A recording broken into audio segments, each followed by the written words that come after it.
Hey everyone, I hope you're doing well. It's good to be with you. I wish we could be together more often. I miss you. I miss being with you.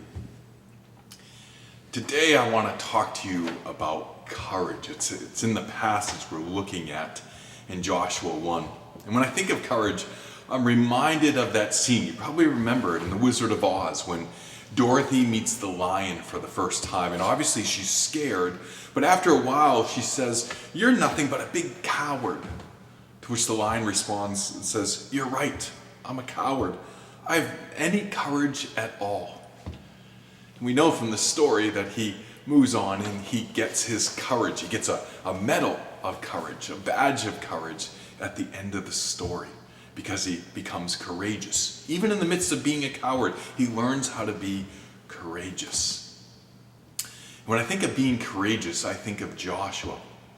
Joshua, even though we know he was a leader of Israel, wasn't a man who was considered courageous. And the reason why I say that is because when Moses was dying, we know that he was going to give the leadership over to Joshua, that Joshua had been raised for this very purpose. And so when he was getting to that point where he was going to give the reins over to Joshua, God had some words for Joshua. And a number of times in Deuteronomy 31, 3 times in fact, he told Joshua to be strong and courageous. Can you imagine saying that to someone? If you say it not once, but twice, but 3 times, you're saying basically, you're not strong and you're not courageous. And so he said it to Joshua again and again and again. Be strong and courageous. Here's what I have for you, and I need you to be strong and courageous.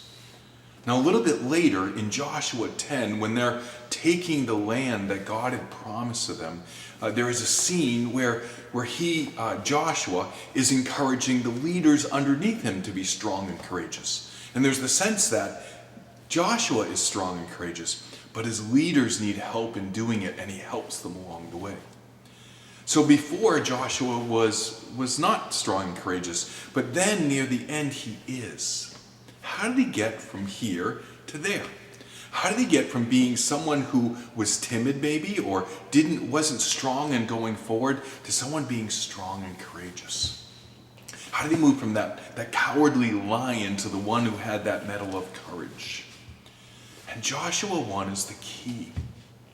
And it's a key for us too, because we are called to have courage.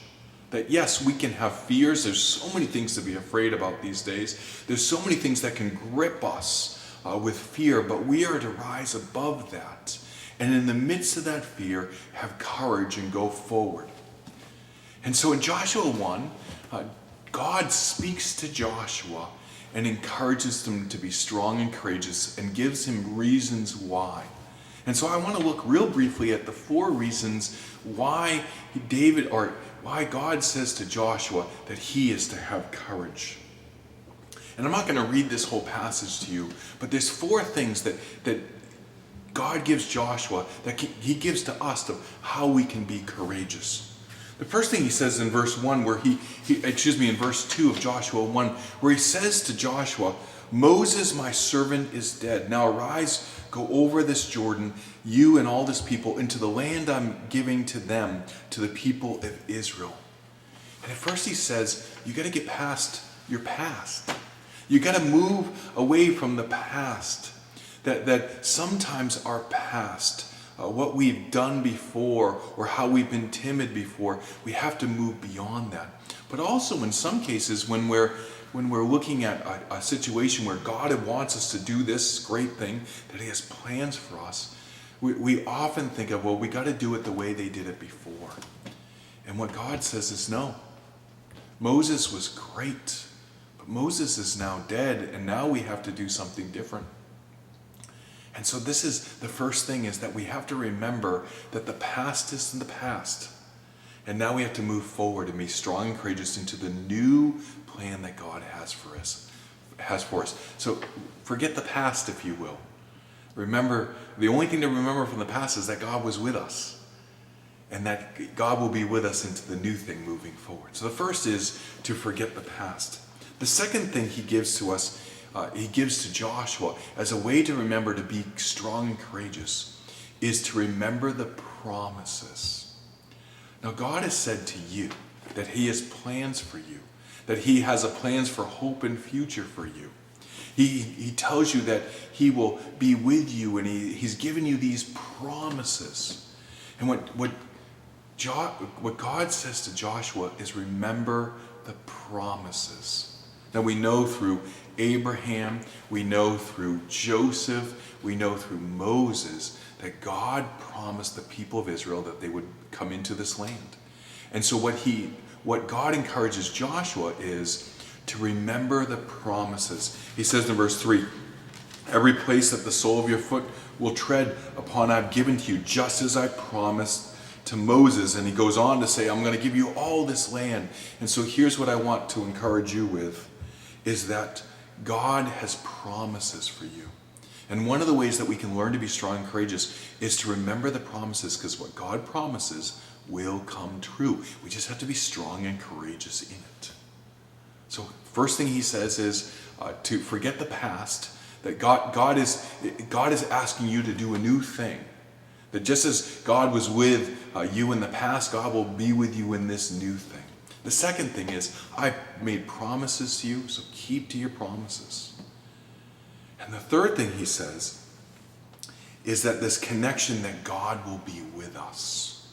He says in verse 5 this to Joshua, of Joshua 1, no man shall be able to stand before you all the days of my life. Just as I was with Moses, so I will be with you. I will not leave you or forsake you. And then in verse 9, he ends it up and says, be strong and courageous. Do not be frightened. Do not be dismayed. For the Lord your God is with you wherever you go. He says one of the other reasons why you can be strong and courageous is that God is with you. He will never leave you nor forsake you. He's always with you. He's always guiding you.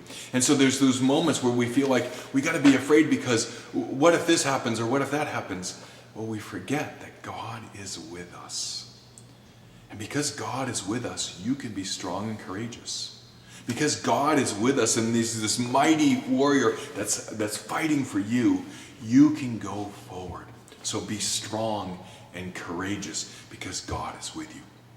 So God tells Joshua, I want you to be strong and courageous because one, the past is past. I've got a new thing going for you. So move from the past.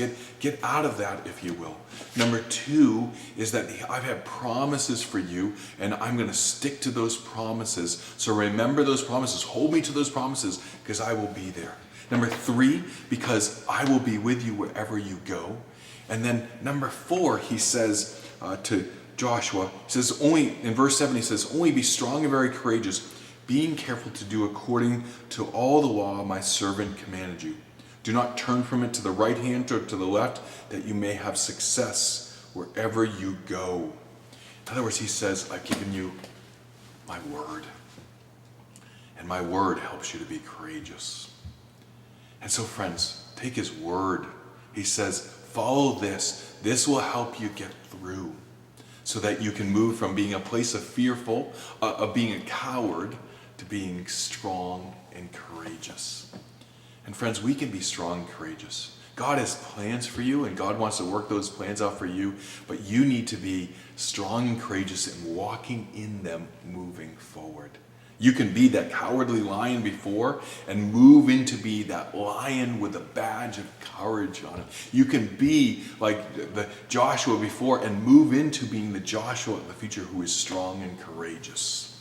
Friends, be strong and courageous. Know that he has plans for you. He promises to be with you. He's given you his word, and the past is gone. He's got a new job for you. So be strong and courageous. Look forward to seeing how God is going to work in your life to be strong and courageous. See you soon.